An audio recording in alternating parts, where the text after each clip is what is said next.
Hello.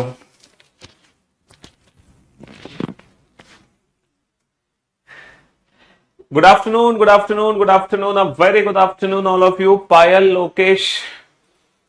Lokesh, Bablesh, K Ankush, दीपक, विशाल, मनीष, अजीत, ओम नारायण, रचना। क्या हाल है भाई? राखी, गोपी, सुरभि, सुहानी, ज्योति, अंशु, शिल्पा, अंकुश, बबलू, शिखा। हाँ जी। राहुल, सचिन, राधे श्याम, मोहम्मद, सौरभ। हाँ जी। तो भाई हम लोग पढ़ रहे थे एनालिटिकल रीजनिंग। और एनालिटिकल रीजनिंग की अगर हम बात करें तो काफी कुछ चीजें हम उसमें पढ़ चुके हैं एनालिटिकल रीजनिंग में। सबसे पहले एनालिटिकल रीजनिंग में हमने निपटाया था अजम्पशंस, है ना। सबसे पहले हमने अजम्पशंस वाला पार्ट निपटाया था। फिर उसके बाद हमने देखा था cause and effect. Cause and effect बेटा, जब भी हम नया टॉपिक शुरू करने जा रहे हैं एनालिटिकल रीजनिंग का, तो पुराने उन सारे टॉपिक्स का मैं आपको रिवीजन करवा रहा हूं जो आप पढ़ चुके हो, ताकि आपको कोई कंफ्यूजन ना रह जाए। ठीक है, इन टॉपिक्स के बीच में। फिर इसके बाद हमने पढ़ा था course of action. Course of action, ठीक है। फिर उसके बाद हमने पढ़ा statement and argument. Statement and arguments. चलिए साहब, तो सबसे पहले हम बात करते हैं स्टेटमेंट एजम्पशंस की, कथन और पूर्व धारणाएं। तो जो हमने टॉपिक पढ़ा था ना, कथन और पूर्व धारणाएं, ये वो टॉपिक था जिसमें हमें प्रैक्टिकल नहीं होना, है ना। बाकी जितने भी एनालिटिकल के क्वेश्चंस हैं, हमें हर क्वेश्चन का आंसर प्रैक्टिकल होके देना है, अपने रियल लाइफ से कनेक्ट करके देना है। लेकिन ये स्पेशली एक ऐसा चैप्टर था स्टेटमेंट एजम्पशन जिसमें हमें प्रैक्टिकल ना होना, हमें सिर्फ और सिर्फ स्टेटमेंट पे फोकस रखना है ना। हमें सिर्फ और सिर्फ क्या करना है, 17 को नेवी इंजीनियर अग्निवीर ज्वाइन करने जा रहा हूं, आशीर्वाद दीजिए। अरे वाह, बहुत बढ़िया, कॉन्ग्रेचुलेशन। तो हमने जो पढ़ा स्टेटमेंट एजम्पशन, इसमें हम क्या करते हैं, इसमें हम सिर्फ और सिर्फ, कौन है भाई? हेलो जी।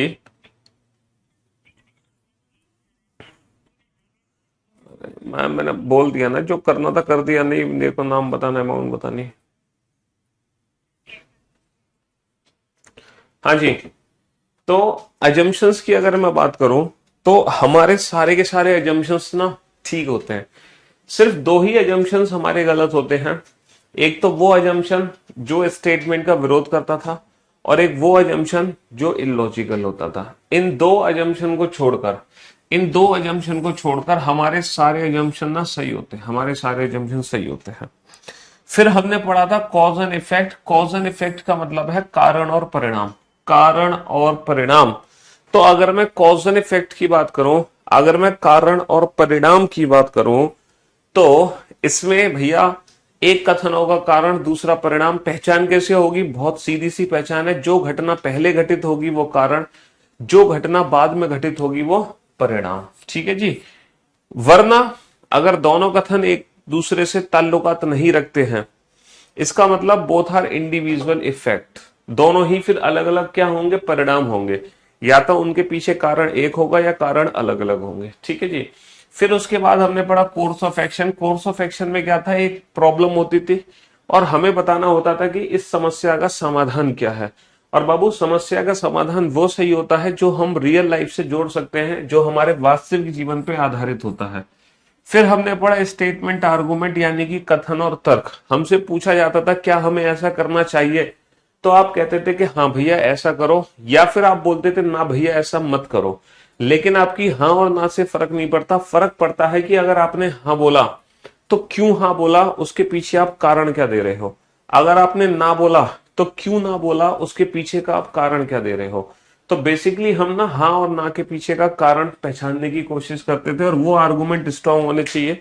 कुछ हमने पॉइंट्स पढ़े थे बेटा स्ट्रांग और वीक आर्गुमेंट के, है ना। स्ट्रांग आर्गुमेंट कौन कौन से होते थे? जो कि फैक्ट्स होते थे, गवर्नमेंट से रिलेटेड होते थे, है ना। और जिसमें वन वे वर्ड का हम यूज करते थे, जो एक्सपीरियंस के आधार पे होते थे। अच्छा, वीक आर्गुमेंट कौन कौन से होते थे? जिसमें तुलना करते थे हम, कंपैरिजन, जिसमें हम ओनली वर्ड का यूज करते थे, जो सुपरस्टिशियस होता था, अंधविश्वास पर आधारित, जो एक सिर्फ सलाह होती थी, एडवाइस, है ना, ये सारे वीक आर्गुमेंट्स की पहचान थी। आज हम पढ़ने जा रहे हैं, ठीक है, statement and conclusion. Statement and conclusions, कथन और निष्कर्ष। बाबू ये जो टॉपिक है ना, कथन और निष्कर्ष, ये लगभग लगभग कथन और पूर्व धारणा की तरह ही है। कथन और निष्कर्ष जो टॉपिक है वो कथन और पूर्व धारणा जो चैप्टर हमने पढ़ा था उसी की तरह है। बस फर्क सिर्फ इतना है ना, यहाँ पर है ना, हर अजम्पशन सही होता था, ठीक है, क्योंकि वो एक संभावना होती थी, पॉसिबिलिटी होती थी। लेकिन यहाँ पे कंक्लूजन जो होगा वो तभी सही होगा जब वो बात 100% ट्रू हो। यानी कि कोई भी कंक्लूजन तभी सही माना जाएगा जब वो 100% ट्रू है। इसका मतलब डायरेक्टली किससे जुड़ा हुआ है? डायरेक्टली स्टेटमेंट से जुड़ा हुआ है। तो हमारा वही कंक्लूजन, वही निष्कर्ष सही माना जाएगा जो डायरेक्ट किससे निकलेगा? स्टेटमेंट से निकलेगा, कथन से निकलेगा।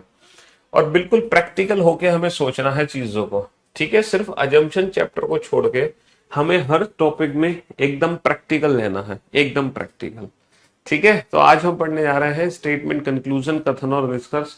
बेटा हमने देखो, हमने जो मेंस का पेपर दिया था उसमें अजम्पशन के भी क्वेश्चन थे, है ना, कॉज एंड इफेक्ट के भी क्वेश्चन थे मेंस में, और cause and effect, course of action के भी क्वेश्चन थे मेंस में, आर्गुमेंट के भी क्वेश्चन थे मेंस में, और कंक्लूजन के भी क्वेश्चन आपको मेंस में देखने को मिलेंगे।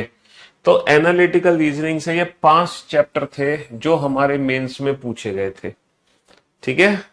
हाँ जी, यानी कि कहने का मतलब है अब हर एग्जाम में ये टॉपिक्स पूछे जाने वाले हैं। चलिए साहब, तो देख लेते हैं स्टेटमेंट एंड कंक्लूजन, कथन और निष्कर्ष से रिलेटेड हमारे एग्जाम में क्वेश्चन किस तरीके से बनेंगे।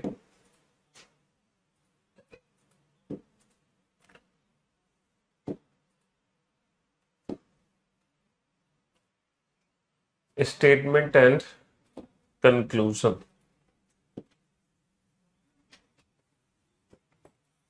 किस तरीके से क्वेश्चन हमारे एग्जाम में पूछे जाएंगे। चलिए साहब, ये है इनके एनालिटिकल और नॉन वर्बल रीजनिंग के नोट्स की कोई जरूरत ही नहीं है। मैंने आपको पहले भी समझाया था कि एनालिटिकल और नॉन वर्बल जो रीजनिंग है इसके पर्टिकुलर कोई नोट्स नहीं बनाने, बस छोटे छोटे से की पॉइंट्स लिख लो अगर आप लिखना चाहते हो तो हर पॉइंट में, है ना।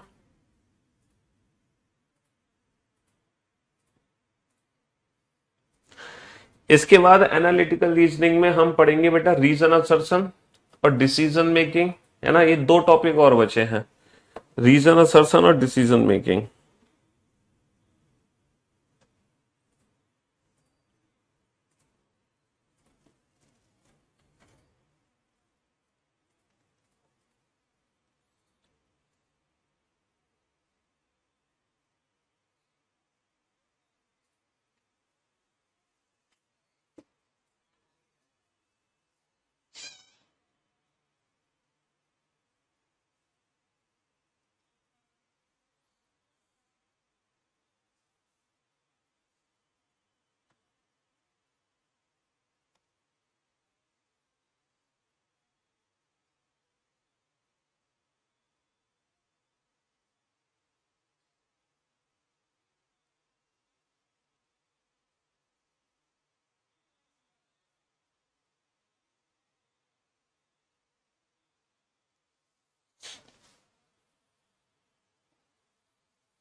मुंबई और जाफरा के बीच की दूरी, देखो क्वेश्चन क्या है, मुंबई और जाफरा के बीच की दूरी, मुंबई और जाफरा के बीच की जो दूरी है वो सड़क द्वारा 900 किलोमीटर है।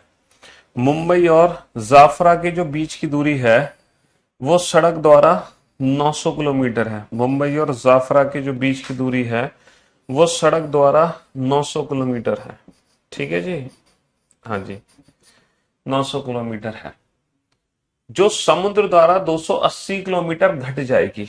अगर हम समुद्र द्वारा दूरी तय करते हैं मुंबई और जाफरा की, तो इनकी जो बीच की दूरी है, अगर हम समुद्र द्वारा दूरी तय करते हैं बिटवीन मुंबई एंड जाफरा, तो वो काफी घट जाएगी, है ना।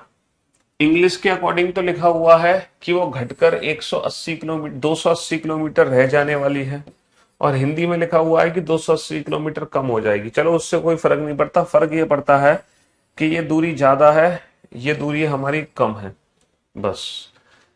तो कहना क्या चाह रहे हैं वो कि यह साल में 7.92 करोड़ रुपए के ईंधन की बचत करने का मार्गदर्शन है। तो ये कह रहे हैं कि इससे क्या होगा कि अगर हम रोड की जगह अगर हम समुद्र द्वारा दूरी तय करते हैं, तो जो ईंधन है ना, ईंधन वो लगभग 8 करोड़ रुपए के आसपास का ईंधन, लगभग 8 करोड़ रुपए के आसपास का जो ईंधन है, 8 करोड़ रुपए के आसपास का जो ईंधन है उसकी हम बचत कर सकते हैं, ये कहना चाह रहे हैं कथन में। ठीक है जी, हाँ जी। चलिए साहब, बेटा कोई भी चैप्टर अगर आप वीओडी से पढ़ रहे हैं, ठीक है, अगर किसी भी चैप्टर में कोई डाउट आ रहा है वीओडी से पढ़ने से, जैसे कि आपने कहा सिलॉक्स में आया, तो सबसे पहले तो आप वीओडी को ना, उस चैप्टर को फिर इंटू 1.5 या इंटू 2 स्पीड पे मत देखो।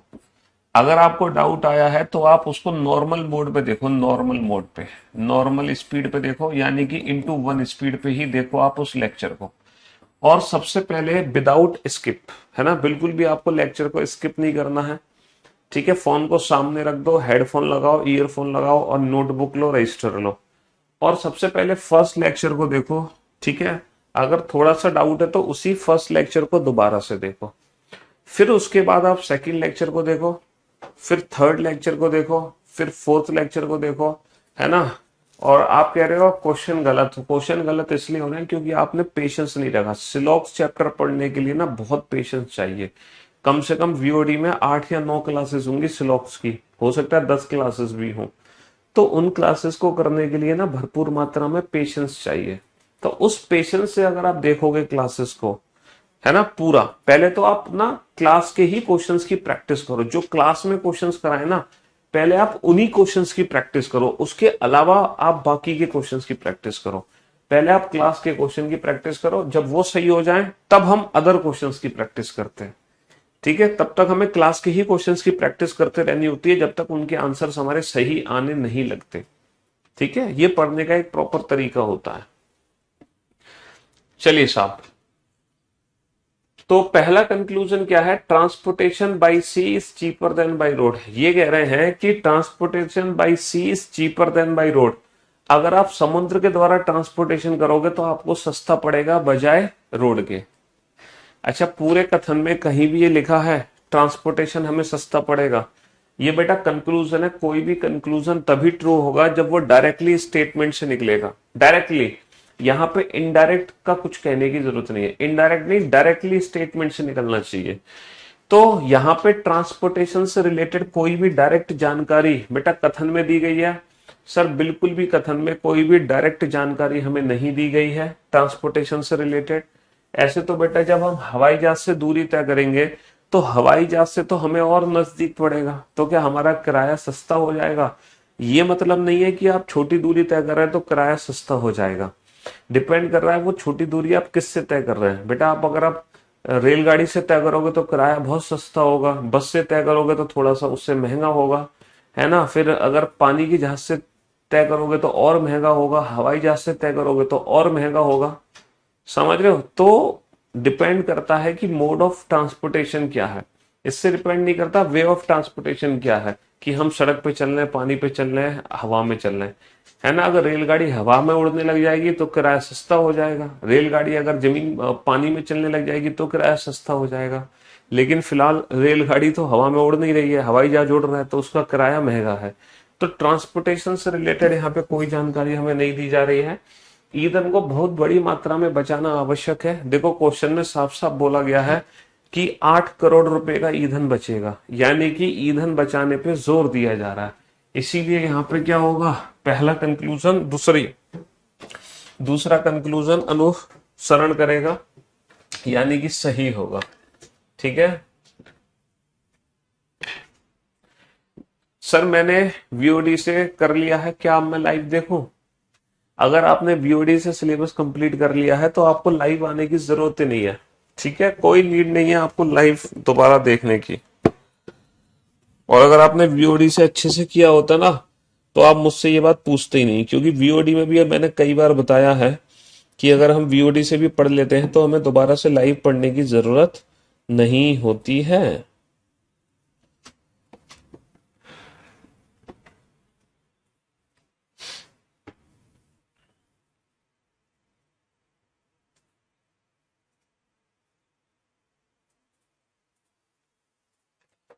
सर क्लास के क्वेश्चन की प्रैक्टिस तो कर लिया और आपके बुक के क्वेश्चन भी लगा लिए, अब कौन सी बुक परचेज करूं?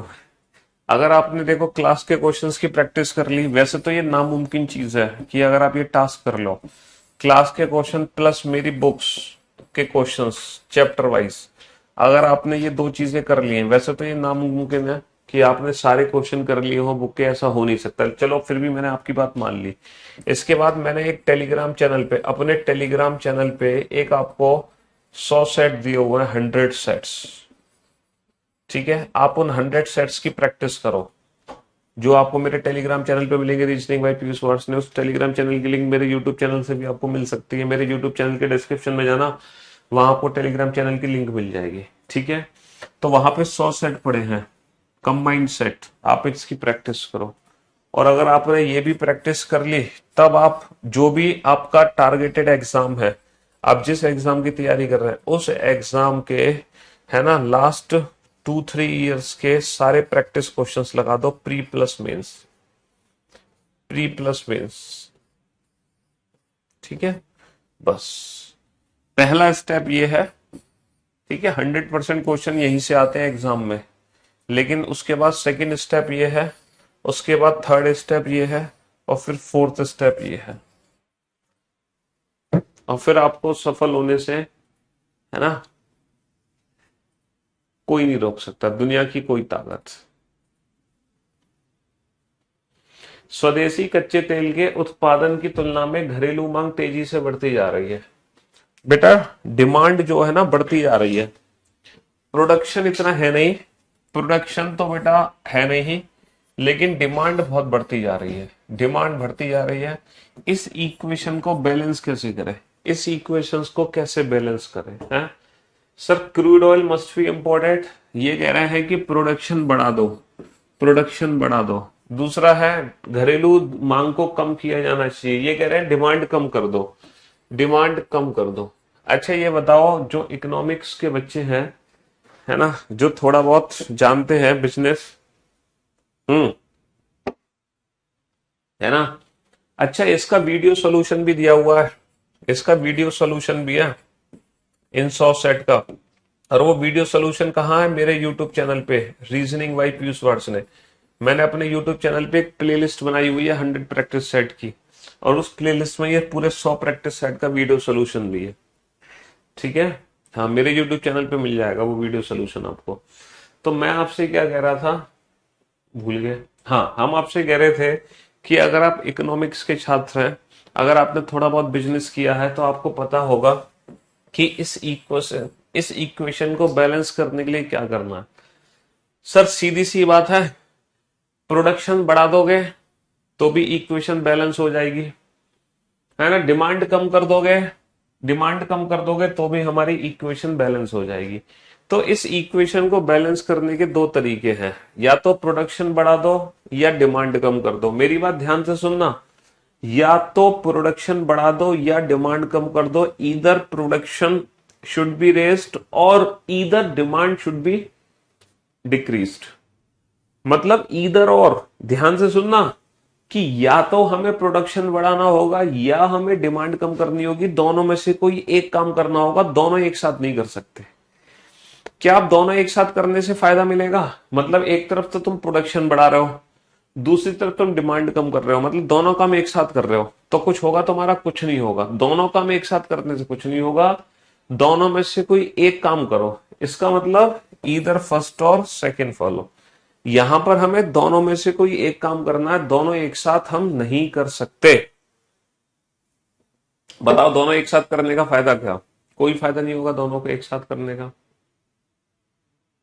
दोनों में से कोई एक करना होगा हमें, है ना। हाँ जी,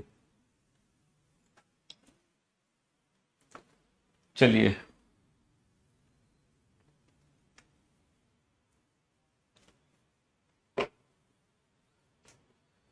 ऑल द ऑर्गेनाइज्ड पर्सन, जितने भी ऑर्गेनाइज्ड पर्सन हैं, ऑल द ऑर्गेनाइज्ड पर्सन, जितने भी ऑर्गेनाइज्ड पर्सन हैं, find time for rest, find time for rest, जितने भी ऑर्गेनाइज्ड पर्सन हैं सभी विश्राम का समय पाते हैं। चलिए साहब, सभी विश्राम का समय पाते हैं जितने भी ऑर्गेनाइज्ड पर्सन हैं, ठीक है। हाँ जी, जितने भी ऑर्गेनाइज्ड पर्सन है सभी विश्राम का समय पाते हैं। सुनीता अपने बहुत व्यस्त कार्यक्रम के बावजूद विश्राम के लिए समय निकाल लेती है। मतलब सुनीता का भी जो स्केड्यूल है वो बहुत बिजी है, लेकिन फिर भी वो अपने लिए रेस्ट का समय निकाल लेती है। ये कहना चाह रहे हैं जितने भी ऑर्गेनाइज, देखो कुछ तो लोग गधे होते हैं, गधे जो दिन भर काम करते हैं, दिन भर, कहते हैं ना दिन भर गधे की तरह लगा हुआ है बिना रेस्ट किए, विदाउट रेस्ट। तो ये बेटा हानिकारक होता है हमारे लिए, है ना। मैं आपसे कहता हूं ना कि आप बेटा 20 घंटे लगातार पढ़ते रहो, उससे कोई फायदा नहीं होगा। 10 घंटे लगातार पढ़ते रहो, उससे कोई फायदा नहीं होगा। तो ये ऑर्गेनाइज्ड पर्सन नहीं होते हैं, ये गधे होते हैं। बस किसी ने पंप कर दिया, आज 20 घंटे पढ़ लिए, फिर कल छुट्टी मार लेंगे वो, है ना। किसी ने किसी पर्टिकुलर दिन कोई मोटिवेशनल शायरी पढ़ती तुम्हारे सामने, बस तुम्हें जोश आ गया और तुम लग गए गधे की तरह मेहनत करने। आज सर मोटिवेशनल शायरी सुनकर आया हूं, हट जाओ, मैं आज पूरे दिन भर पढ़ूंगा, ना खाऊंगा ना पीऊंगा ना सोऊंगा ना नहाऊंगा ना धोऊंगा, है, और दिन भर लगे हैं। तो ये ऑर्गेनाइज्ड लोग नहीं होते हैं। हमें चाहिए होती है कंसिस्टेंसी, है ना। भले ही थोड़ा पढ़े लेकिन डेली पढ़े, क्योंकि कंसिस्टेंसी का ही रिजल्ट मिलता है एट द एंड, हमेशा याद रखना, ठीक है। हाँ जी, तो कहना चाह रहे हैं कि जितने भी ऑर्गेनाइज लोग होते हैं वो अपने लिए रेस्ट का टाइम निकाल लेते हैं, वो गधे की तरह काम नहीं करते हैं। सुनीता भी एक बहुत बिजी पर्सन है, लेकिन फिर भी वो रेस्ट का समय निकालती है। इसका मतलब सुनीता ऑर्गेनाइज्ड हो गई, क्योंकि अगर वो रेस्ट का समय निकाल रही है तो Sunita is an organised person. दूसरा, Sunita is an industrious person, Sunita एक मेहनती, देखो उसका अगर स्केड्यूल इतना बिजी है तो जाहिर सी बात है कि सुनीता बहुत मेहनती है, जाहिर सी बात है सुनीता बहुत मेहनती है ना। चलिए साहब, next.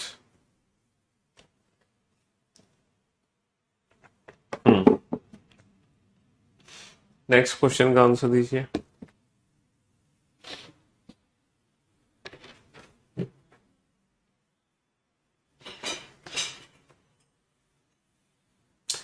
The book Z is the only book which focus its attention to the problem of poverty in India between 1950 and 1980. Between 1950 and 1980, यहां पर जो भारत में गरीबी थी, जो भी गरीबी थी, उस गरीबी पर फोकस करने वाली केवल एकमात्र बुक थी, ओनली बुक जेड, एकमात्र बुक थी जेड। इसके अलावा कोई बुक ही नहीं थी, इसके अलावा कोई बुक ही नहीं थी जो भारत की गरीबी पर अपना ध्यान केंद्रित करती हो। This is the only book, one and only book between 1950 to 1980, है ना। एक बच्चा कह रहा प्रैक्टिकल अप्रोच के लिए मना किया आपने, यार तुम तो बिल्कुल घोंचू हो। मेरे ख्याल से तुम गायब थे पिछले कुछ दिनों से आप गायब थे, आपका ध्यान ही नहीं था। बेटा रेगुलर जब भी मैं क्लास में एंटर करता हूं तो पुराने जितने भी टॉपिक्स पढ़े हैं पहले मैं उनका रिवीजन करवाता हूं। एनालिटिकल रीजनिंग पूरा एक पार्ट है। जैसे नॉन वर्बल रीजनिंग को हम शुरू कर रहे थे हर टॉपिक को, तो पुराने टॉपिक का रिवीजन कर रहे थे, वैसे ही एनालिटिकल रीजनिंग। आज भी मैंने ये बोला है कि सिर्फ स्टेटमेंट एजम्पशन एक ऐसा टॉपिक है जिसमें हमें प्रैक्टिकल अप्रोच नहीं रखनी है, लेकिन एनालिटिकल रीजनिंग चैप्टर में अजम्पशन को छोड़कर जितने भी टॉपिक्स हैं हमें हर टॉपिक के लिए प्रैक्टिकल अप्रोच रखनी है। हर टॉपिक को हमें प्रैक्टिकल सोचना है, हर टॉपिक को हमें रियल लाइफ से जोड़ के सोचना है। सिर्फ स्टेटमेंट एजम्पशन एक ऐसा चैप्टर है जिसमें हमें प्रैक्टिकल ना होकर हमें कथन के अनुसार चलना है, लेकिन बाकी सारे टॉपिक्स में हमें प्रैक्टिकल ही होना है। बिल्कुल, आज भी मैंने ये बात कही थी आपसे कि अजम्पशन को छोड़कर हमें हर चैप्टर में प्रैक्टिकल होना है। ठीक है जी हाँ, सिर्फ एक पूर्व धारणा ही ऐसा चैप्टर था जिसमें हमें कंप्लीटली डिपेंड होना था अकॉर्डिंग टू स्टेटमेंट, कथन पे हमें डिपेंड होना था, लेकिन बाकी सारे चैप्टर्स में हमें बिल्कुल प्रैक्टिकल अप्रोच रखनी है। तो ये कह रहे हैं कि एक पुस्तक जेड एकमात्र ऐसी पुस्तक है जो 1950 से 1980 के बीच में भारत में गरीबी की समस्या पर अपना ध्यान केंद्रित करती थी। तो पहला कंक्लूजन है there was no question of poverty before 1950। ये कह रहे हैं, इसका मतलब ये है कि 1950 से पहले, इसका मतलब है कि 1950 से पहले भारत में गरीबी थी नहीं। क्यों? क्योंकि कोई बुक नहीं थी। 1950 से पहले भारत में गरीबी नहीं थी क्योंकि कोई बुक नहीं थी। मतलब ये तो वो बात हो गई कि पीयूष सर ने 2012 से रीजनिंग पढ़ाना शुरू किया। पीयूष सर ने 2012 से रीजनिंग पढ़ाना शुरू किया, तो इसका मतलब क्या है कि 2012 से पहले कोई रीजनिंग थी नहीं है? क्यों भाई, 2012 से पहले रीजनिंग थी नहीं। चलिए, 1950 से 1980 के दौरान भारत में गरीबी से संबंधित अन्य पुस्तक नहीं थी। हाँ, ये बात सच है। जब ये कह रहे हैं कि this is the only book, तो इसका मतलब इसके अलावा कोई और बुक नहीं थी। समझ रहे हो? तो बस वही बात है कि अब इसके अलावा कोई और बुक नहीं थी, तो इस क्वेश्चन का आंसर हो गया ओनली सेकंड फॉलोज।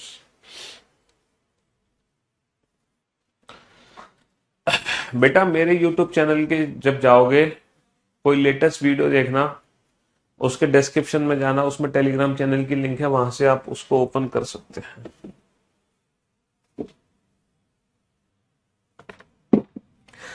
हालांकि टेलीग्राम चैनल जो मैंने बनाया था सिर्फ इसीलिए बनाया था, और अभी एक 3-4 महीने पहले बनाया था, उससे पहले था भी नहीं।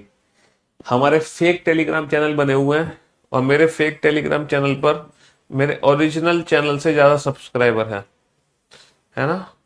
यूट्यूब चैनल तो बेटा 5 लाख सब्सक्राइबर, 6 लाख सब्सक्राइबर है यूट्यूब चैनल पे, है ना। यूट्यूब चैनल पे 6 लाख सब्सक्राइबर है। अब बहुत जल्दी 1 मिलियन होने वाले हैं यूट्यूब पर, आप लोगों का प्यार रहा तो। हालांकि मैं यूट्यूब चैनल पे बहुत जल्दी प्रैक्टिस सीरीज शुरू करने वाला हूँ।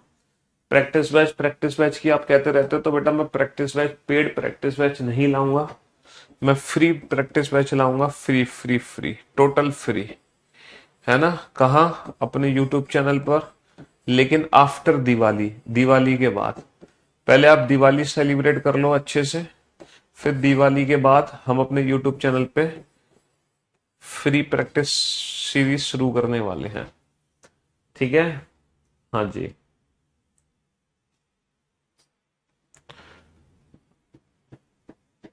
.6 मिलियन सब्सक्राइबर हैं अभी। हाँ, अगर आप दिवाली से पहले शुरू करना चाहते हो प्रैक्टिस सेशन, तो 1 मिलियन सब्सक्राइबर कर दो। 6 लाख है, 10 लाख कर दो।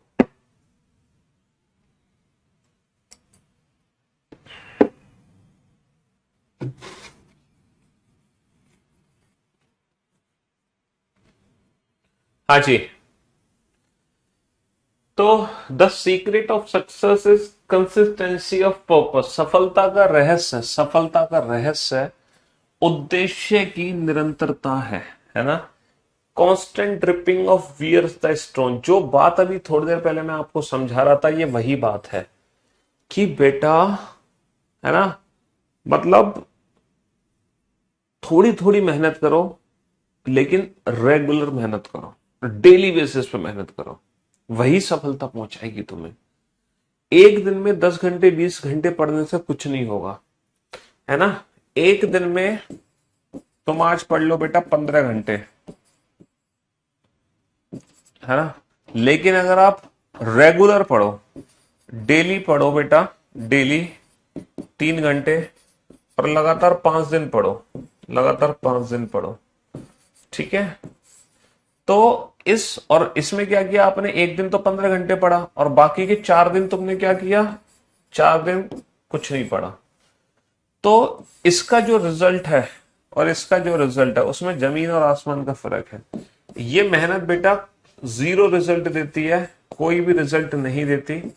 जो रिजल्ट निकलता है वो यहां से निकलता है। समझ रहे हो मेरी बात? हाँ जी।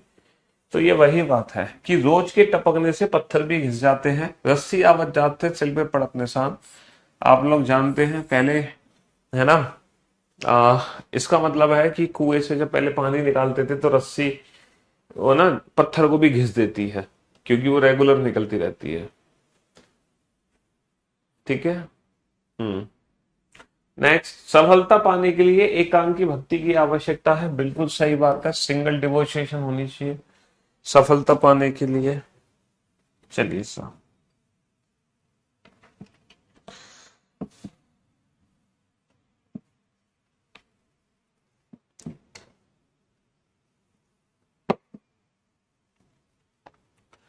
बनाओ।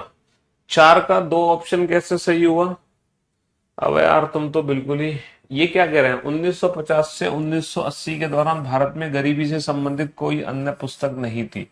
सही तो कह रहे हैं, क्योंकि इन्होंने बोला है this is the only book.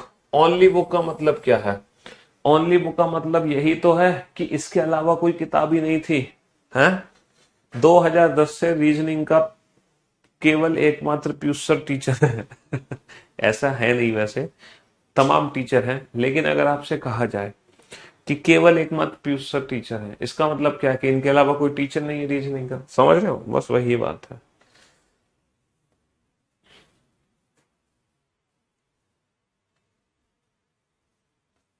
बनाओ।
हाँ जी। भारत में राष्ट्रीय, क्वेश्चन क्या है समझ आया आप लोगों को? सिर्फ 5 नंबर क्वेश्चन का सेकंड ऑप्शन कैसे करेक्ट हुआ? डिवोशन तो हो तो मेंशन पे। यार तुम तो बिल्कुल ही, the secret of success is consistency of purpose. बेटा ये एक कहावत है, ये एक कहावत है, सेइंग्स है। इस कहावत का मतलब क्या है कि सफलता का रहस्य उद्देश्य की निरंतरता है। मतलब तुम एकांकी भक्ति में लगे हुए हो, तुम्हारा फोकस एक ही जगह है ना? रस्सी आवत जात से सिल पे पड़त निशान, डेली रस्सी खिंच रही जा रही है, आ रही है, आ रही है, तो वो है ना, उस पर सिल पर भी निशान पड़ जाता है। रोज के टपकने से पत्थर भी टूट जाते हैं। मतलब अगर बूंद बूंद तुम पत्थर, बूंद बूंद पानी अगर चटकाओगे ना चट्टान पे, रेगुलर बेसिस पे एकांक भक्ति होकर, तो वो भी पत्थर एक दिन चटक जाएगा। समझ रहे हो? तो वही चीज थी। भारत में क्वेश्चन क्या है? भारत में शीर्ष 10% परिवारों द्वारा साझा राष्ट्रीय आय का प्रतिशत 35 है। इस सेंटेंस को अच्छे से समझो। The percentage of the national income shared by the top 10% of the house hold in India is 35। पता ये क्या कह रहे हैं? जैसे भारत की नेशनल इनकम अगर 100 रुपए है, भारत की अगर नेशनल इनकम 100 रुपए है, तो इस 100 रुपए में से पता 50 रुपए किसके हैं? 50 रुपए तो उनके हैं जो टॉप 10 फैमिलीज है। टॉप 10 फैमिलीज है ना, पूरे भारत में जो टॉप 10 फैमिलीज टैक्स भर रही हैं, उन टॉप 10 फैमिलीज का जो टैक्स है 50 रुपए, तो बस वो 10 परिवार दे रहे हैं, 10 परिवार। समझ रहे हो? हाँ जी। 100 रुपए में से 50 रुपए तो टॉप 10 फैमिलीज दे रही हैं। ठीक है। तो when an economy grows fast, बेटा economy grow fast, economy grow fast, economic growing से रिलेटेड तो कोई सेंटेंस ही नहीं है। भारत में राष्ट्रीय आय असमान रूप से वितरित है, ये सही बात है कि भैया जो नेशनल इनकम है वो अनइवनली डिस्ट्रीब्यूटेड है। आप देख ही रहे हैं अनइवनली डिस्ट्रीब्यूटेड है कि टॉप 10% ही दे रहे हैं 50% ऑफ नेशनल इनकम। तो अनइवनली डिस्ट्रीब्यूटेड है कि नहीं है? हाँ सर बिल्कुल है, अनइवनली डिस्ट्रीब्यूटेड। हम्म।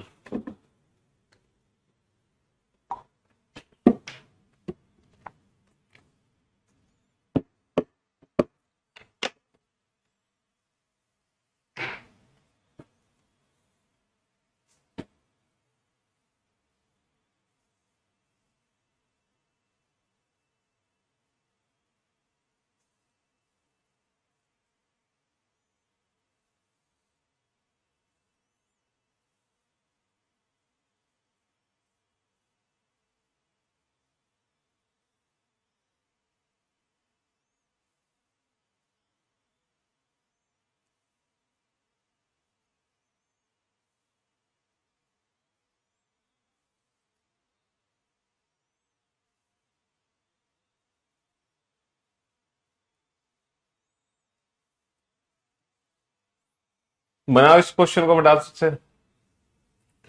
बेटा नेशनल इनकम अनइवनली रूप से डिस्ट्रीब्यूटेड है भारत में,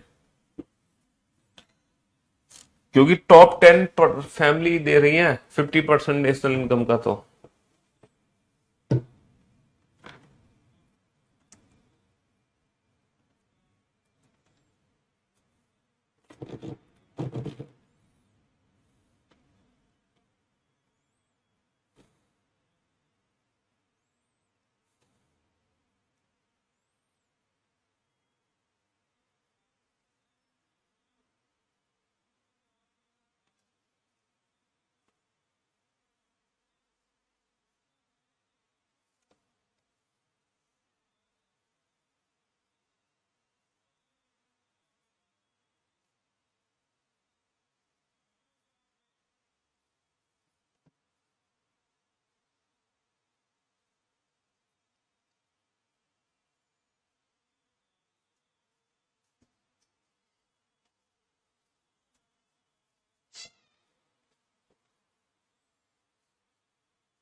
हाँ जी,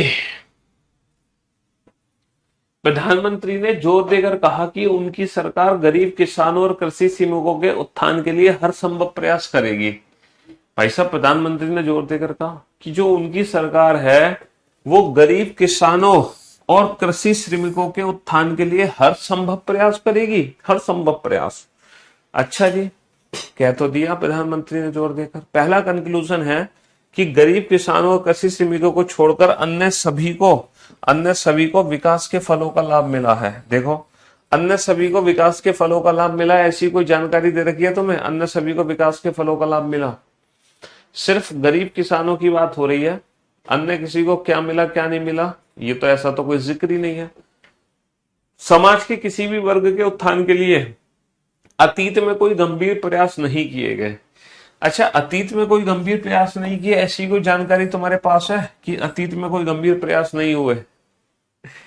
अभी प्रेजेंट की बात हो रही है कि प्रेजेंट में प्रधानमंत्री गरीब किसानों और कृषि श्रमिकों के लिए बात कर रहे हैं। अतीत में क्या हुआ क्या नहीं हुआ, है ना, वो तो कोई जानकारी नहीं दी गई यहाँ पर। समाज के किसी भी वर्ग के उत्थान के लिए अतीत में कोई गंभीर प्रयास नहीं हुए। है, ये कहाँ लिखा हुआ अतीत में कोई गंभीर प्रयास नहीं हुए? क्यों भाई? बेटा मान नहीं सकते, ये स्टेटमेंट एंड कंक्लूजन है,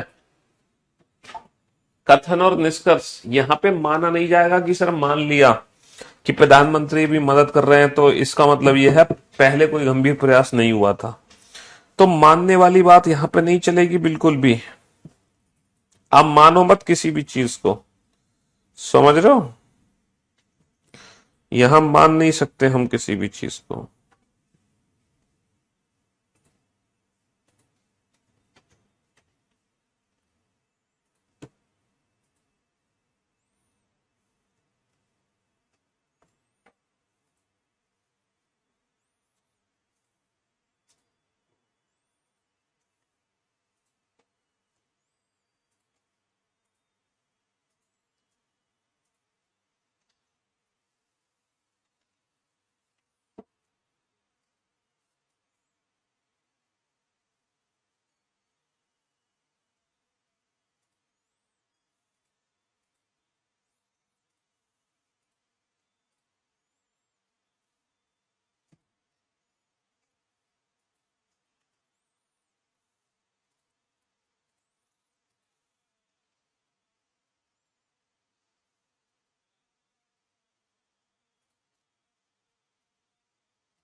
राज्य की कैबिनेट ने राज्य की कैबिनेट ने राज्य में मिल्क ग्लट से निपटने के लिए कुछ कदम उठाए। मिल्क ग्लट समझ रहे हो बेटा? मिल्क ग्लच का मतलब है दूध की बाढ़ आ गई है, यानी कि प्रोडक्शन बहुत ज्यादा हो गया, प्रोडक्शन बहुत ज्यादा है, बहुत ज्यादा, डिमांड बहुत कम है। तो पहला कंक्लूजन है the milk production of state x is more than it's need. सही बात है भैया, अगर दूध की बाढ़ आई है तो बाढ़ तो तभी आ सकती है ना जब प्रोडक्शन बहुत ज्यादा हो, डिमांड बहुत कम हो। दूसरा है the government and cooperative dairies in the state are not equipped in terms of resources and technology to handle such excess milk. तो ये भी तो सच बात है कि जो सरकार है और जो कोऑपरेटिव डेयरीज हैं वो वेल इक्विप्ड नहीं है। तभी तो बेटा इन्होंने बोला the cabinet of state act took certain steps to tackle the milk glut in the state as the cooperative and government dairies failed. इन्होंने लिखा है कि गवर्नमेंट और कॉर्पोरेट डेयरीज फेल हो चुकी है।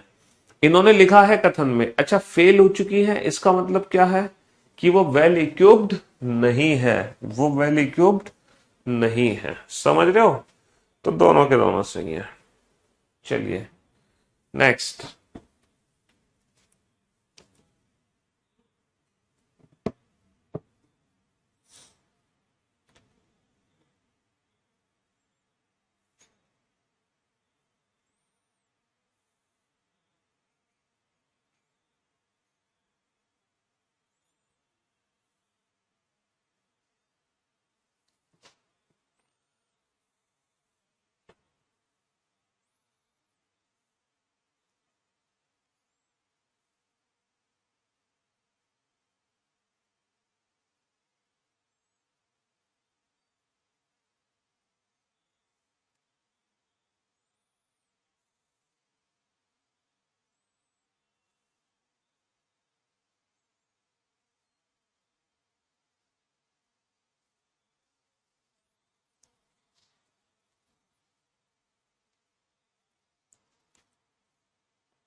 हाँ जी, लास्ट क्वेश्चन में सेकंड रीजन तो मेंशन नहीं है। अरे यार भाई, सेकंड रीजन मेंशन है तो सही, इन्होंने बोला तो as the corporative and government dairies failed. अगर वो फेल हुई है इसका मतलब वो वेल इक्विप्ड नहीं है, तभी तो फेल हुई है मेरे भाई। The manager humiliated Sachin in the presence of his colleagues. क्या है सचिन में? लप्पू सा सचिन है? झिंगुर था तो सचिन है, बोलना उस पे आवे ना। ये वो सचिन नहीं है, ये वो सचिन नहीं है, सीमा हैदर वाला सचिन नहीं है ये कोई और सचिन है। ये सचिन तेंदुलकर भी नहीं है, ये और कोई सचिन है। तो कोई किसी कंपनी में काम करता है सचिन, जिसके डायरेक्टर ने उसको बहुत डांटा। तो पहला कंक्लूजन है the manager didn't like Sachin, क्योंकि वो सीमा हैदर को ले आया पाकिस्तान से। ऐसा कुछ भी नहीं है कि भैया मैनेजर अगर डांट रहा है तो इसका मतलब ये थोड़ी कि मैनेजर सचिन को पसंद नहीं करता। Sachin was not popular among his colleague, Sachin इतना पॉपुलर नहीं था इसलिए मैंने इन्हें डांटा। अरे वाह, अगर कंपनी में कोई डायरेक्टर एम्प्लॉय को डांट रहा है, मैनेजर किसी एम्प्लॉय को डांट रहा है, तो इट डजेंट मीन कि वो एम्प्लॉय इतना पॉपुलर नहीं है, या फिर हम कहें है कि वो मैनेजर उसको पसंद नहीं करता था इसलिए डांटा। नहीं नहीं, डांट पड़ने के पीछे कई कारण हो सकते हैं, कई और रीजन हो सकते हैं कि उसने काम नहीं किया हो या जो भी है उसका फॉल्ट रहा हो। ये कोई रीजन नहीं है यहां पर। समझ रहे हो मेरी बात? ये रीजन बिल्कुल गलत रीजन है। हम्म, चलिए।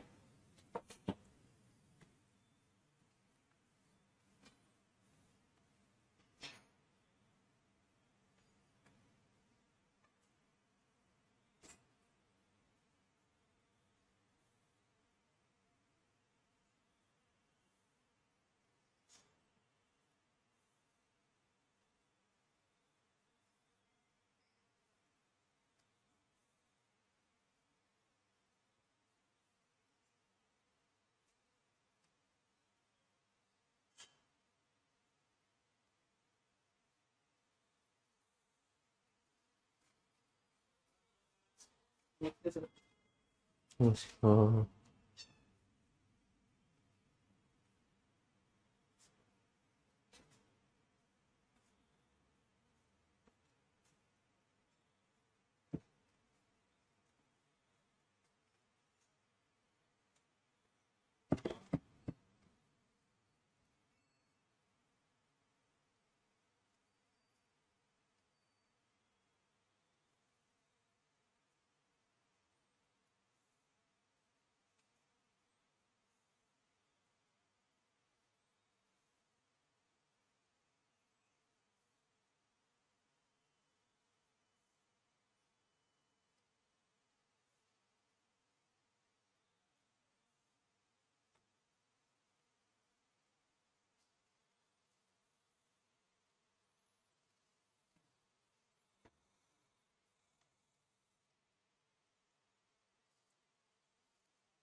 हाँ जी।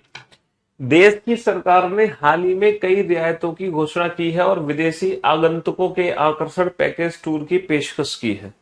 आपको पता है कि एक्चुअली होता क्या है कि आप लोगों को भी ऑफर मिलते होंगे। थाईलैंड, आपने देखा होगा कि थाईलैंड ने इतना ऑफर दिया, थाईलैंड की टिकट सस्ती आ रही है ना? क्यों भाई? यूरोप ट्रिप की टिकट सस्ती आ रही है। क्यों भाई?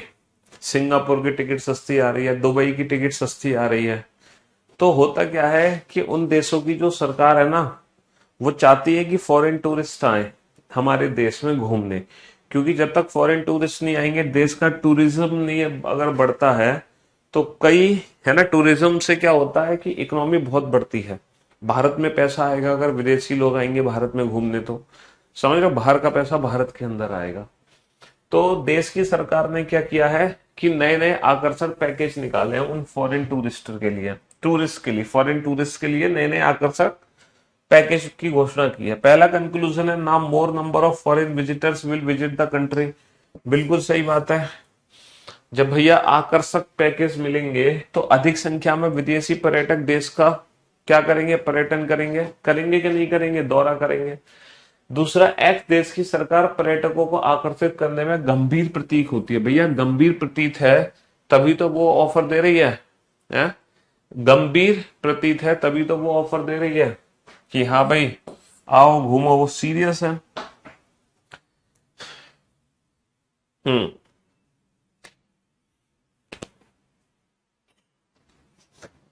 सम्मेलन में केवल अच्छे गायक ही आमंत्रित हैं।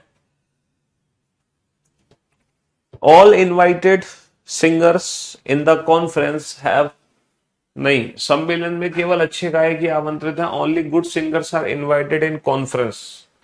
एक कॉन्फ्रेंस हो रही है, उसमें जो भी सिंगर होगा वो ओनली गुड होगा, मतलब only good singers are invited in the conference.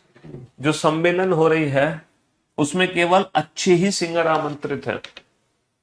ठीक है, मीठी आवाज के बिना कोई भी अच्छा गायक नहीं होता।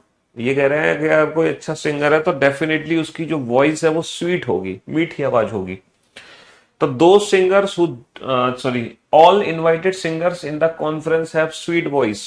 ये कह रहे हैं कि कॉन्फ्रेंस में जितने भी सिंगर हैं सबकी स्वीट वॉइस है। भाई सीधी सी बात है, कॉन्फ्रेंस में जितने सिंगर हैं वो अच्छे हैं, और अच्छे सिंगर तभी है जब उनकी मीठी आवाज है, मधुर आवाज है। इसका मतलब यह है कि जितने भी सिंगर पहुंचे हैं कॉन्फ्रेंस में सबकी मधुर आवाज है, क्योंकि सारे के सारे अच्छे सिंगर हैं।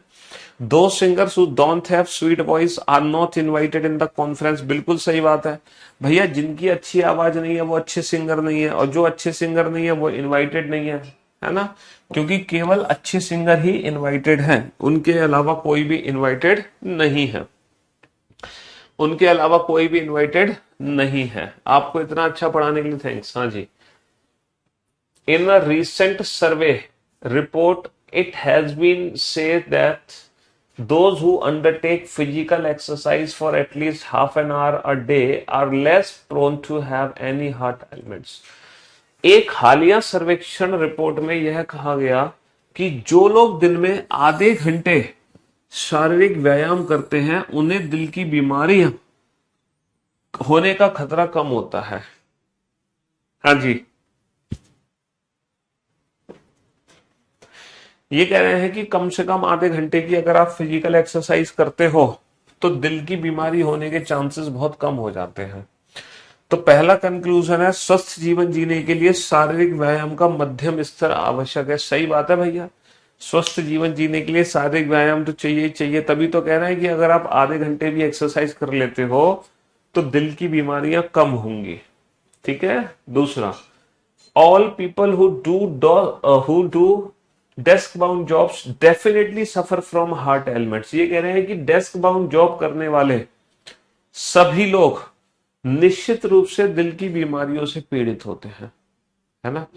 निश्चित रूप से दिल की बीमारियों से पीड़ित होते हैं डेस्क बाउंड करने वाले, है ना? डेस्क बाउंड करने वाले, डेस्क बाउंड जॉब करने वाले, डेस्क बाउंड जॉब करने वाले सभी लोग निश्चित रूप से दिल की बीमारियों से पीड़ित होते हैं, निश्चित रूप से। ऐसा कहां बोला गया है डेस्क बाउंड जॉब से रिलेटेड? कोई भी बात बोली गई है डेस्क बाउंड जॉब से रिलेटेड? डेस्क बाउंड जॉब से रिलेटेड कथन में कुछ भी नहीं बोला गया। ठीक है। हाँ जी। यह दुनिया ना तो अच्छी है और ना बुरी है। सही बात है बेटा, दुनिया ना तो अच्छी है ना बुरी है, हर इंसान के लिए दुनिया अलग है। मेरे लिए जो अच्छा है हो सकता है तुम्हारे लिए बुरा हो सकता है तुम्हारे लिए जो अच्छा है हो सकता है मेरे लिए वो बुरा हो। समझ रहे हो? हाँ जी। तो ये दुनिया ऐसे ही है, हर इंसान की अपनी एक अलग दुनिया है, हर इंसान की, है ना? प्रत्येक आदमी अपने लिए एक दुनिया बनाता है। देखो सही बात है। पहला कंक्लूजन है, some people find this world is quite good. कुछ लोगों को यह दुनिया काफी अच्छी लगती है और कुछ लोगों को यह दुनिया काफी बुरी लगती है। तभी तो बोला गया है यह दुनिया ना अच्छी है ना बुरी है, हर इंसान अपनी एक दुनिया बनाता है। तो इसका मतलब कुछ लोगों के लिए दुनिया अच्छी है, कुछ लोगों के लिए दुनिया बुरी है। 5 महीने में अपना पैसा दोगुना करें, है ना? हाँ जी, double your money in 5 month. 5 महीने में अपना पैसा दोगुना करें, 5 महीने में। The assurance is not genuine. आश्वासन वास्तविक नहीं है ना? ये जो एडवर्टीजमेंट देखा है आपने, ये जो एडवर्टीजमेंट देखा है, ये कह रहे हैं कि कंक्लूजन है कि ये जो आश्वासन है ये जेन्युइन नहीं है, ये आश्वासन जेन्युइन नहीं है। दूसरा है, people want their money to grow. लोग चाहते हैं कि उनका पैसा बढ़े, लोग चाहते हैं कि उनका पैसा बढ़े। अच्छा एक बात बताओ, 5 महीने में अपना पैसा 2 गुना करे, है ना। आप कह रहे हो कि the assurance is not genuine, ये जो एश्योरेंस है ये जेन्युइन नहीं है। आप कैसे कह सकते हो कि ये एश्योरेंस जेन्युइन नहीं है? आप कैसे डिसाइड करोगे कि जेन्युइन है कि नहीं है? बाबू, वो तो डिपेंड करेगा ना कि एडवर्टीजमेंट किसी प्राइवेट ऑर्गेनाइजेशन ने दिया है, किसी प्राइवेट ऑर्गेनाइजेशन ने दिया है, या किसी गवर्नमेंट बॉडी का एडवर्टीजमेंट है। अगर मान लो किसी गवर्नमेंट बॉडी का एडवर्टीजमेंट है, लाइक एसबीआई, मान लो एसबीआई में कोई स्कीम आ गई, स्टेट बैंक ऑफ इंडिया में कोई एफडी उन्होंने ऐसी लॉन्च कर दी कि 5 महीने में वो डबल हो रही है विद इन 5 मंथ्स। तो बेटा डिपेंड करेगा एडवर्टीजमेंट पर कि बेसिकली वो एडवर्टीजमेंट दे कौन रहा है। आप कैसे कह सकते हो कि आश्वासन जेन्युइन नहीं है? आप ये बात नहीं कह सकते। It's depend on that advertisement कि वो एडवर्टीजमेंट है किसका, समझ रहे हो? हाँ जी, एडवर्टीजमेंट किसका है वो उस पर डिपेंड करता है। People want their money to grow, लोग चाहते हैं कि उनका पैसा बढ़े, तभी तो ऐसा एडवर्टीजमेंट दिया जा रहा है। भैया ऐसा एडवर्टीजमेंट क्यों दिया जा रहा है? ऐसा एडवर्टीजमेंट इसलिए दिया जा रहा है क्योंकि लोग चाहते हैं कि उनका पैसा बढ़े, तभी तो एडवर्टीजमेंट ऐसा दिया जा रहा है। कंपनी एक्स में गुणवत्ता और नवीनतम डिजाइन के निर्माण कैमरों का रिकॉर्ड है, ताकि आप मौसम की स्थिति के बावजूद एक भी शॉट को खराब ना करें। पढ़ो इस क्वेश्चन को।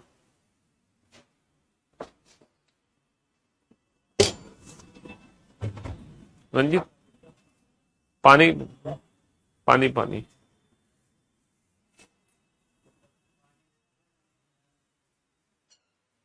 हाँ जी,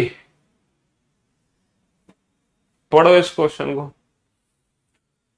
एक एक कंपनी है जिसने एक मोबाइल लॉन्च किया है, या कैमरा उसने लॉन्च किया है, और उस कैमरे का रिकॉर्ड है कि वेदर कंडीशन कुछ भी वेदर कंडीशन हो, आप बेहतरीन शॉट निकाल सकते हो उस कैमरे के थ्रू। बेहतरीन, एक नंबर फोटो, चाहे मौसम कैसा भी खराब क्यों ना हो, एक नंबर फोटो निकलेगा। तो पहला कंक्लूजन है नो अदर कंपनी एक्सेप्ट। इन्होंने कहीं भी ओनली वर्ड का यूज किया, ओनली वर्ड का, इन्होंने बोला ओनली कंपनी एक्स, इन्होंने ओनली वर्ड का यूज नहीं किया। अगर इन्होंने ओनली वर्ड का यूज नहीं किया तो एक्स को छोड़कर कोई और कंपनी है, ऐसा कैसे कह सकते हो आप? ठीक है, इन्होंने ओनली, अगर यहां लिखा होता ना केवल, ठीक है, तो फिर ये सही हो जाता, लेकिन यहां पे केवल वर्ड नहीं लिखा हुआ है, इसलिए आप ये बात नहीं कह सकते कि कोई और दूसरी कंपनी नहीं है।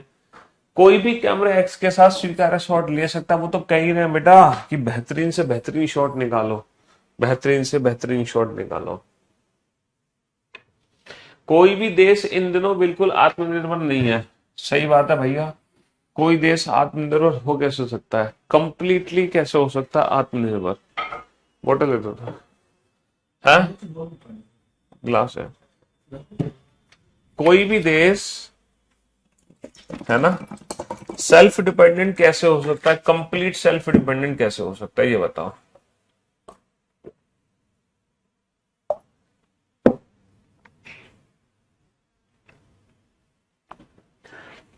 It is impossible to grow and produce all that a country need। सही बात है बेटा, ये असंभव है। तुम जमीन से पानी निकाल सकते हो तो तेल नहीं निकाल पाओगे, और जमीन से तेल निकालोगे तो पानी नहीं निकलेगा। समझ रहे हो? हर चीज हर देश में उपलब्ध नहीं है। किसी देश की जमीन पानी देती है, किसी देश की जमीन क्या देती है? तेल। किसी देश की जमीन सोना देती है तो किसी देश की जमीन क्या देती है? हीरे। तो हर जगह अलग अलग चीजें निकलती हैं। हम एक ही देश में, ये ज्योग्राफिकल जो कंडीशन है ना, ये पूरे पृथ्वी के हिसाब से है। पूरा पृथ्वी है और सभी लोग एक दूसरे से जुड़े हैं, इसीलिए सब लोग जी पा रहे हैं।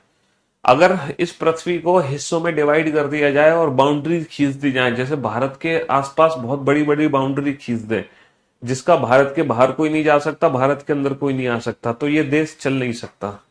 कोई भी देश नहीं चल सकता, क्योंकि हर देश में आयात निर्यात होता है ना। सामानों की जो जरूरत होती है वो आता है, और यहां से भी सामान बाहर जाता है। ठीक है, हाँ जी। तो हर देश में आयात निर्यात होता है, कोई भी देश आत्मनिर्भर नहीं हो सकती, क्योंकि ये संभव ही नहीं है। सामान्य तौर पर देशवासी आलसी हो गए। अच्छा, मतलब ये कह रहे हैं कि हम इसलिए आत्मनिर्भर नहीं है क्योंकि हम आलसी हो गए। हम चाहें तो बेटा इसी जमीन से तेल निकाल दें, इसी जमीन से पानी निकाल दें। ऐसा कैसे हो सकता है कि अगर आपके अंदर जोश आ जाए तो आप उसी जमीन से तेल और पानी दोनों निकाल दो? ऐसा संभव है? क्यों भाई?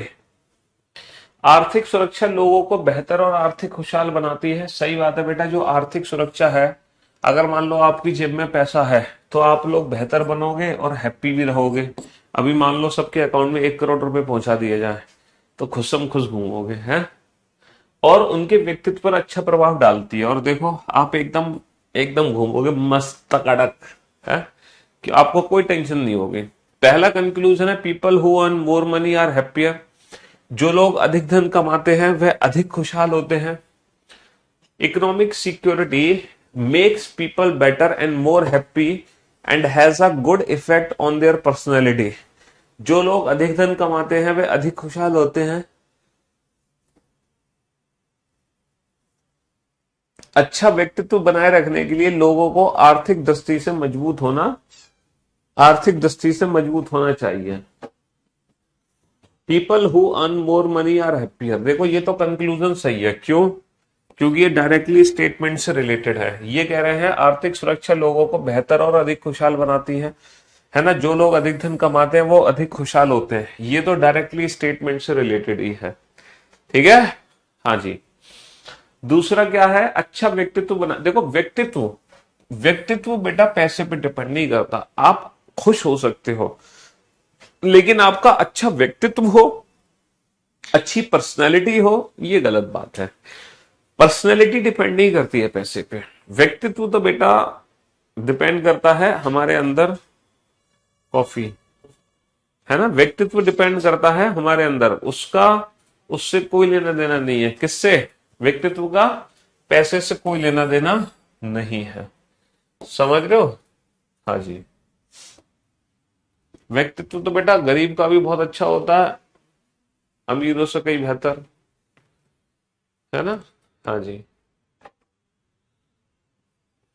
अधिकांश भारतीय जानते हैं कि उनके पास एक महान विरासत है, किंतु कुछ इसमें विज्ञान शामिल करते हैं। देखो, अधिकांश भारतीयों को पता है कि उनके पास एक महान विरासत है, लेकिन कुछ उसमें मानते हैं कि ये तो साइंस का चमत्कार है, ये तो साइंस की वजह से हो रहा है ना। तो many Indian believe that science has made Indian heritage great. कई भारतीय मानते हैं कि विज्ञान ने भारतीय विरासत को महान बनाया। बिल्कुल सही बात है, क्योंकि कुछ इसमें विज्ञान को शामिल है। तो कई भारतीय मानते हैं कि विज्ञान ने ही भारतीय विरासत को महान बनाया है, और कई विद्यार्थी नहीं जानते कि भारत के पास महान वैज्ञानिक विरासत है। ऑब्वियस सी बात है, कई भारतीय मानते हैं, कई भारतीय नहीं मानते हैं, है ना। हाँ जी। हाँ,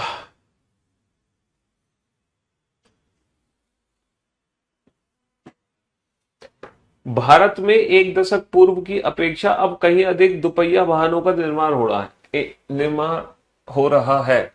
India is now manufacturing more two wheelers than it was a decade ago. मतलब 10 साल पहले अब ज्यादा टू व्हीलर्स बनाए जा रहे हैं। 10 साल पहले तो इतने टू व्हीलर नहीं थे, है ना।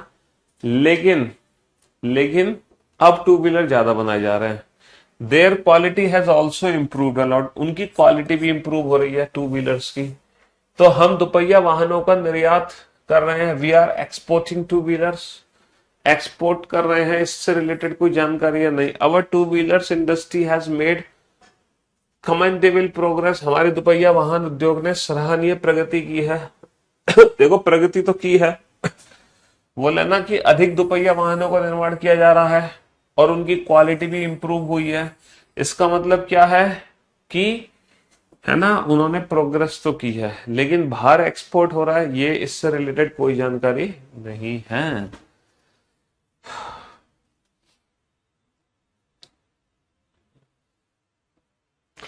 बेटा अच्छा पैसा उनके व्यक्तित्व पर प्रभाव डालता है, लेकिन उनके व्यक्तित्व को अच्छा बनाता है ऐसा कुछ नहीं लिखा कि उनके व्यक्तित्व को अच्छा बनाएगा, उस पर प्रभाव अच्छा डालेगा। धर्म शाश्वत शांति प्रदान करने के उपाय प्रदान करते हैं। मनुष्य को इन उपायों का अपमान ये क्या अपनाना चाहिए। धर्म शाश्वत शांति प्रदान करने के उपाय शांति प्राप्त करने के उपाय प्रदान करते हैं। अब मनुष्य को इन उपायों को अपनाना चाहिए, है ना। रिलीजन्स प्रोवाइड, है ना, to attain internal peace.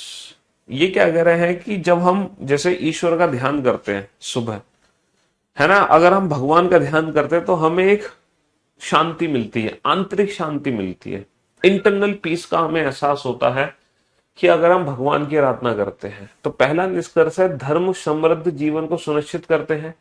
Religion ensure a prosperous life. बेटा समृद्ध जीवन सुनिश्चित हो जाएगा, ये बात कैसे आप कह सकते हैं कि अगर तुम डेली पूजा कर रहे हो मंदिर में जाके, है ना, डेली आप आराधना कर रहे हो, 1 घंटे पूजा कर रहे हो, 1 घंटे तुम मंत्र पढ़ रहे हो मंदिर में जाके, तो तुम्हारा समृद्ध जीवन सुनिश्चित हो जाएगा, ऐसा तो नहीं है भैया। वो तो तुम जब तक कर्म नहीं करोगे तब तक थोड़ी कुछ होगा।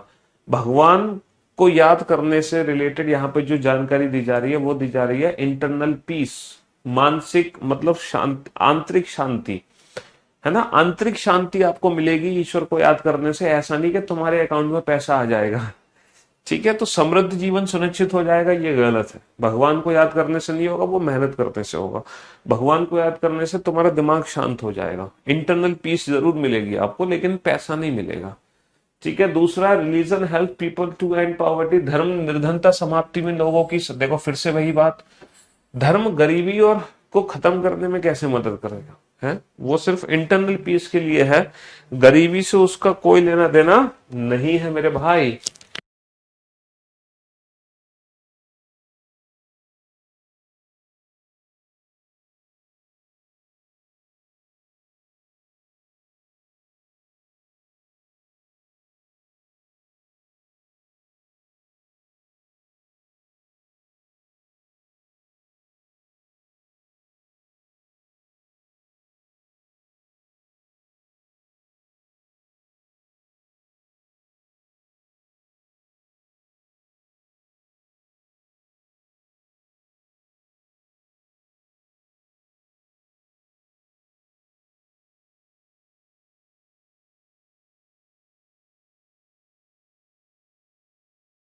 एक गोल्फ क्लब के सभी सदस्य क्रियाशील गोल्फ खिलाड़ी हैं, परंतु वे सभी धर्मान हैं। सुश्री वाई भी सदस्य है। ये क्या कह रहे हैं, गोल्फ के मेंबर्स हैं, है ना, और वो सारे सारे कौन है, धनवान। और एक वाई है, वाई वो भी गोल्फ का मेंबर है ना। यहाँ पे एल लिखा हुआ है, यहाँ पे वाई लिखा हुआ है, चलो कोई बात नहीं, थोड़ा सा कंफ्यूजन है यहाँ पर, तो यहाँ पे शी आ जाएगा, शी।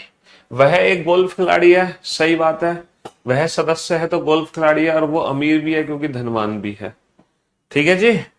और इसी के साथ आज की सेवा हुई समाप्त, और मुलाकात करते हैं आप लोगों से कल। Till then goodbye, love you guys, take care.